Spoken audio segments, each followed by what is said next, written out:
Hello guys and welcome to my channel and this is Papa Dave. So for today's video guys, another crash course para sa inyo, para sa mga beginners. So ito yung manual dropshipping. So ito yung mga client na makikita nyo na nag-start pa lang sila ng business nila dito sa e-commerce dropshipping. So dito sa video na to, ipapakita ko sa inyo kung paano ginagawa yung ganitong trabaho. Okay guys, na kung bago ka lang dito sa ating YouTube channel, please subscribe and hit the notification bell para updated ka sa mga tutorials natin. So kung interesado ka guys sa mga in-depth tutorials step by step dito sa ginagawa naming trabaho sa e-commerce, so visit lang tayo dito sa va4ecomcourse.com. So dito natin makikita yung in-depth tutorials ng trabaho na to. So, scroll down lang natin once na makapag-sign up kayo. Makikita nyo yan dito sa dropshipping. Okay? So, ito yung mga courses na mapapanood natin.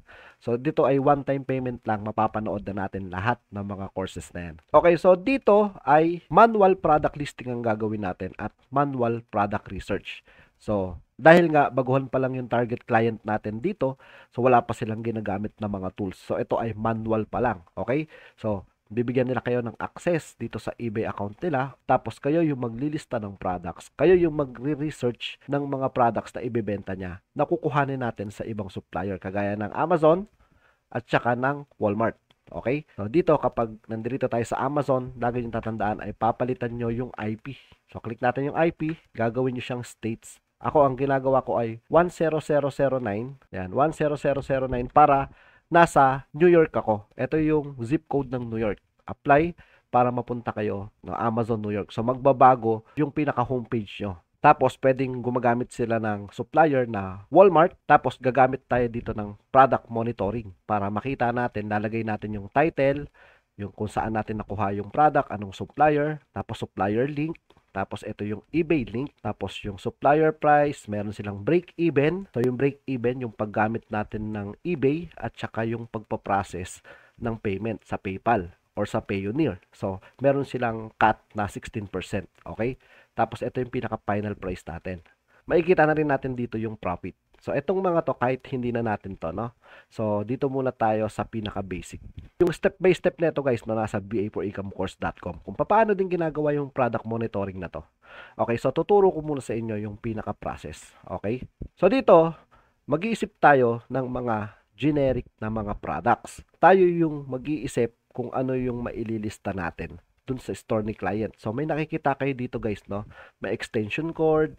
Yan, makikita nyo rito sa harapan. Ito, meron silang mga products rito na pwede natin pagkuhanan ng idea. So, ngayon, ako mag-iisip ako, ano ba yung mga nabibili ko sa Shopee? Okay, so halimbawa, magta-type ako ng Shurak. Magsa-search ako dito sa eBay ng Shurak. Yan, tapos kiklik ko yung enter. So, nandirito na ako sa Shurak. Ngayon, mamimili ako rito. Halimbawa, no? Ito, meron siyang over-the-door shoe organizer rack. Ang halaga niya ay $12.90.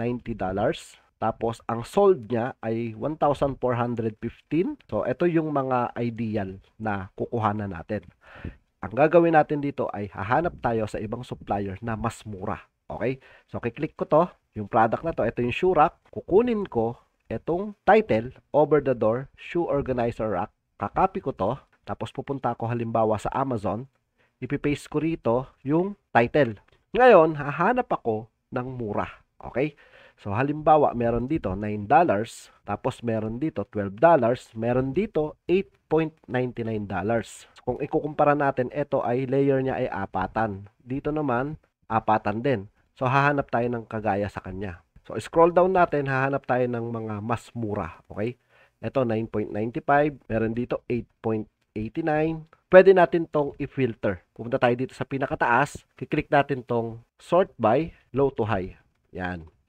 So makakakita tayo dito ng mga mura. So scroll down natin, meron ditong $4, kaso medyo konti siya. Kailangan yung kapareho. Kagaya nito guys, no? 7 point, so magkano to? 7.52. So ito, shoe organizer over the door hanging shoe rack. So parang pwede to, no? O kaya ito, puti. So dalawa yung pwede nating kunin. So halimbawa, kiklik ko tong kulay itim. Tapos i-check ko dito yung quantity kung ilan. Kailangan marami to. Yan, umabot siya ng 30. So ibig sabihin maraming stock to. Tapos, ito nga lang siya, ship from or sold by, hindi siya from Amazon. Okay, so babalik tayo, kailangan ship or sold by Amazon. So halimbawa ito, no? 7.99. So, check natin yung product na to. 7.99. Ito, nakalagay, ship from Amazon. Ship from Amazon. So, ayan, okay to. Pag may nakalagay na in stock, tapos wala siya nakalagay kung ilan yung quantity. So, ito mga unlimited stock to, no? Marami to. Tapos, ang nakalagay dito ay 24 large packets, upgraded over-the-door shoe organizer. Yan. Ito yung pwede nating kunin. Okay? So, ganito ngayon ang gagawin natin. Dahil nga nakita na natin yung product, pupunta tayo sa product monitoring. Dito sa title, kukunin natin yung title neto. Ito yung pinagkopyahan natin, no? Kakopy ko yung title, punta ako dito sa monitoring, paste ko siya rito. So, kung mapapansin nyo guys, malaki yung mga letter. Ano yung gagawin natin? So, ulitin natin, no? So, kiklik ko siya rito, tapos, i-hold ko, Control, Shift, tapos victory, no? Control Shift V or paste. Yan. So makikita nyo no maliit siya kung nasa regular lang siya. Tapos sa supplier natin ay Amazon. Tapos supplier link, kukunin natin 'to, no? Ito yung pinaka-link. Copy. Punta ako rito sa monitoring, paste ko siya rito, tapos lalagay ko rito yung eBay link. Kasi titingnan ni client kung saan mo nakuha yung product kasi titingnan niya, meron siyang requirements, kailangan maraming sold, kailangan mas mura tayo. So, yun yung mga requirements or criteria ni client. Okay? So, dito, pupunta naman tayo sa supplier price. Supplier price dito sa Amazon ay 7.99 or gawin na natin siyang $8. Okay? Supplier price ay $8. Break even, hindi muna natin siya lalagyan. So, nakalagay na rito 16%. Nakaset up na siya. Tapos, yung final price natin, halimbawa, ang price ng competitor ay 12.90, try natin yung $12 ang sa atin. Okay? So, lalagay ko rito ay $12. So, ang profit natin ay 2.8. Okay? Ito yung break even. Yung break even, kakaltasan tayo ni eBay ng 1.92 once na masold natin siya ng $12. So, kung gawin natin tong mga 12.50, yan, kasi nga, yung competitor, ang presyo niya ay 12.90. So, mas mura tayo sa kanya ng 40 cent. Yan. So, meron tayong $2.5 na profit. Yan yung magiging trabaho natin bilang isang product researcher. Okay? So, papasok naman yung product lister kapag ililista na natin yung product. So, paano yung gagawin natin?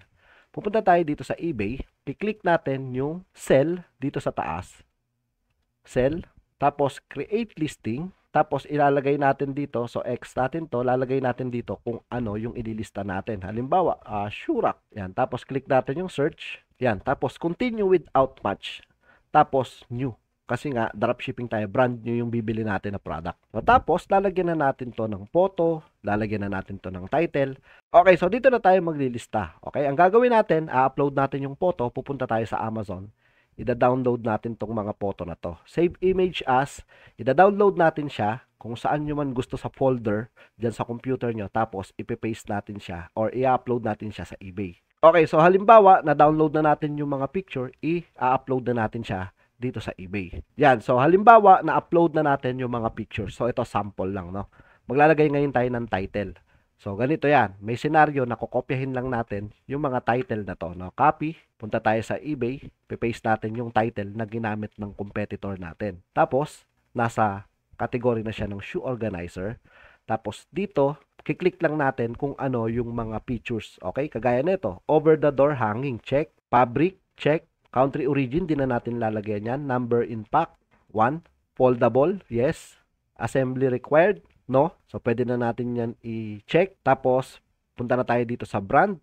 So, i-check natin yung brand nito sa Amazon. So, wala siyang brand. Pwede natin ilagay rito na unbrand. Ayan, unbranded. Okay, pagdating sa item height, so, makikita rin natin yan dito sa pinaka-product natin. Ayan, 64 cm by, yung width niya ay, so, ayan, 64 cm by 19 cm. Yan, so, dito tayo kukuha ng dimension ng product natin. So, lalagay lang natin siya dito sa listing natin. So, ang gagawin natin, yung mga information na hinihingi dito sa eBay, so, kukunin natin siya sa Amazon. Tapos, sa width, hindi na natin to lalagyan dahil nga manipis lang yon, no? Tapos, Shurak, yan.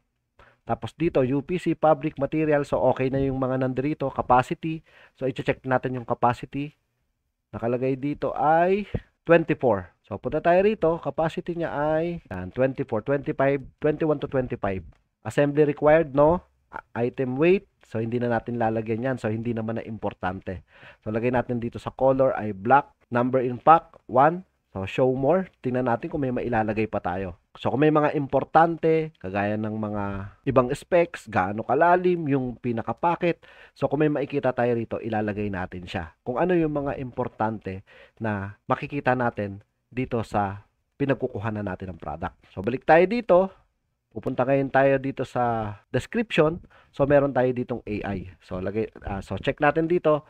Used AI description. Yan. Tapos, ilalagay natin dito yung specs. So, pwede tayong tumingin dito sa supplier. Okay, pwede natin kopyahin to. Copy. Tapos, paste natin dyan. So, meron pala siyang brand, no? So, pwedeng tanggalin natin to dahil nga dropshipper tayo, wag natin ilalagay yung brand. So, unbranded or pwede na natin wag ilagay itong brand. So, ganun guys. So, kukuha tayo ng information. Syempre, a-arrange natin to. Kailangan i-arrange natin ng maganda to. So, ito ay sample lang. So, pagdating sa pricing, lalagay natin siya sa buy it now.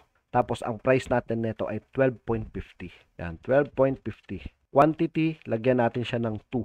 Okay? So, or pwede nating 5 kasi nga wala tayong dropshipping tools na ginagamit. So, manual tayo. Pwede lagay natin dito 5. Tapos, naka-set up na lahat yan. After ng pricing at ng quantity, pupunta na tayo sa pinakadulo at ililist na natin siya. So, ganun lang yung trabaho ng product lister at product research dito sa eBay. So, ganun lang kadali. Uulit-ulitin lang natin yung ginagawa natin. Okay guys, no, sana may natutunan kayo sa video na to. So, kung gusto nyo ng full course ng in-depth tutorials ng trabaho na to, so visit lang tayo sa va4ecomcourse.com. Okay, so sana nakatulong sa inyo yung video na to. So, yun lang po at maraming salamat.